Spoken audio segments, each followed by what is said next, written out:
so obviously, talked a lot about the game, the Mhm. results, and everything like that. But there was something happened within the game that I know you also want to get to, and that Yes. was the strange comments we heard from one Kirk Herbstreit throughout the game. Yeah. And I had a word tweet blow up a little bit that it was just strange that it seemed with every comment he almost wanted to see Ohio State lose. We talked Oh, earlier you about know the he did. You know he did. we talked about the interception that they gave Tennessee, where that it was a terrible interference call, and then his foot Mhm. may or may not have been down, and both Right. and Chris Fowler and the referee that they had on broadcast were like, "Look, I don't think that's enough to overturn it." And Kirk was defiant. No, that's an interception. That's clearly an interception. And then with the Mhm. roughing the passer, he's like, "Oh yeah, he drove him into the ground. That's definitely a penalty." Kirk's like, "That's an NFL penalty." Or Chris said, "That's an NFL penalty. That's No, not Kirk one took that down." back. No, Kirk took it back because he eventually said, "I don't know about that right there." Yeah, but it was, and then obviously what happened at the end, he just decides to unload on Ohio State fans, and I know that's really what you want to talk about, so I'll let you have the floor on that I one. don't think you're gonna like my take. Okay, then let me go first. Yeah, go ahead. Go ahead. um, Look, it was a really strange way to end the broadcast for It was. a game that Ohio State, and that's why he was able to do it because the game was out of hand. There was 5 minutes left, and there wasn't a whole lot more to talk about because the game was well in hand. But Yeah. for him to come out and just attack Ohio State fans for their feelings surrounding the program, that and specifically Ryan Day and his lack of accomplishments against their biggest rival and really in the biggest games. And up to this point, I think that a lot of those claims, I'm one of those fans who really was frustrated with how he's handled specifically Michigan, and to just call them lunatics, I think is extreme. Now there are some. Now look, he is correct when there are He fringes said of fringe. every He fan. said fringe. He said fringe. Okay, but then when he says 25% of the fan Yeah. base are fringe lunatics, that's absurd. And talk, oh, they want to fight Ryan Day after Oregon. Yeah, you know what?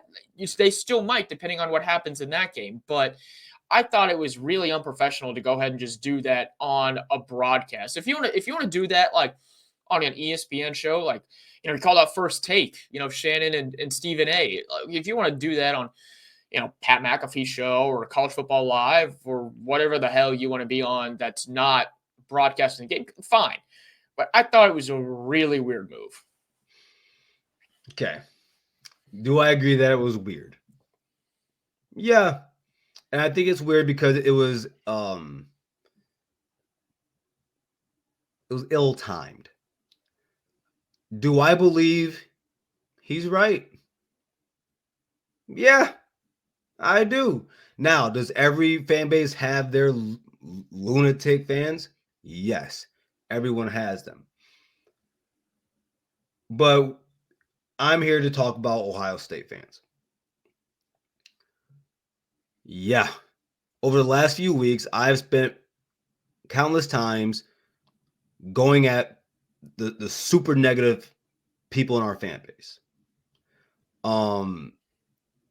I think that there is a there's nothing wrong with having high expectations, but even I've heard Buckeye fans say, "Yeah, we have insane high expectations."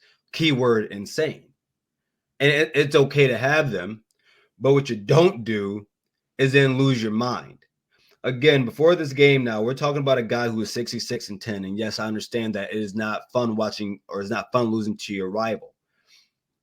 At the same time, I live in a world of reality, and yes, we do know that when you sign the contract at Ohio State, it's in there. You beat that team up north. We know this, but but at the same time, I am someone who's always I will always try to use reason.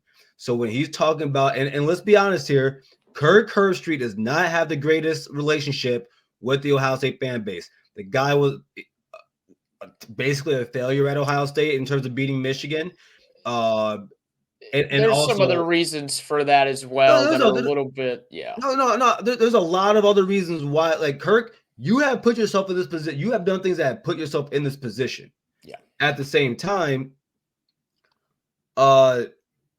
I can look as a fan, I can look at all of us and say, yeah, sometimes we're a little bit weird, man.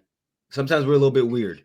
And and on top of that, I will always say this. Like I saw one person say that some Buckeye fans said, they had to hold up their end of the bargain. And I said, what are you talking about? He's talking about the players and the coaches. I told him, I said, these players and coaches don't owe you anything. And this is why. Everyone that's watching this show, I'm willing to put my bottom dollar that Kirk Herbstreit has done more for the Ohio State program than you have ever. All of us combined. That guy actually played for the team. He actually played for the program. He actually sweated for the program. He actually bled for the program. So I get it when fans say, I paid for the tickets and all that. Yeah, but you didn't take the field. So I have to say, while I can sit here and say, yeah, Kirk, that was weird. It was ill-timed. You didn't have to make those comments. Let's just be straight about it. You didn't have to make those comments. What you could have been doing at that moment in time was talking about how great Ohio State played, what was coming next week against Oregon. You could have been actually doing your job, That doesn't mean he was wrong. Look, I will agree with you that there are certain segments of this fan base that can certainly be extreme. And after the Michigan game, there were some people that were leaking Ryan Day's address. That's lunatic weird. Fringe. That's inexcusable. That's don't do that. Those are fans I don't really want to associate with. But you're not a fan. I don't think they are fans to me. Yeah, and look, but there are certain things that you talked about. And look, I certainly don't want to turn this into a negative bash Ryan Day session here after we're celebrating a 42-17 win, but there were legitimate reasons for fans to be frustrated, and it wasn't just about the fact you pointed to his record 66-10, 67-10 now. Yes, but he and the players themselves also had put themselves in a position where they said it was a national championship or bust season. So the fans expected that because that's what was coming out of the horse's mouth. If it's coming directly from those guys in the Woody, all right, if you guys are saying national championship or bust, let's go. That's what we're riding on to. And then also, I think a lot of Ohio State fans, because this is where I want to give Kirk his credit.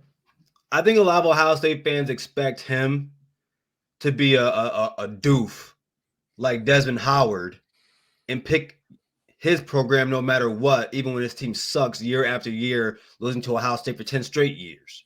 Yeah. I think people expect Kirk to do that when no, he doesn't do that. Look, I'm a Kirk Herbstreit. I'm mostly a Kirk Herbstreit fan. I think 90% of the time he does a really good job of being unbiased, saying, being objective on the call, and even, on College Game Day, his analysis, everything. I think he normally comes up with some very strong, objective, good points where he's not showing bias one way or the other. I think he normally does a great job. I thought he missed the mark on Saturday. And I think he's emotional because of his son. I think he was emotional because of his son. That's what it is. I think that's exactly very well could be. You know what? I mean, you could be right, and I know a lot of people pointed to that as well. But I'm interested to see how he responds to that throughout this week on various platforms. He was on Pat McAfee. He was on McAfee's show today. Yeah. I didn't catch it, but that's all I really got to say about that.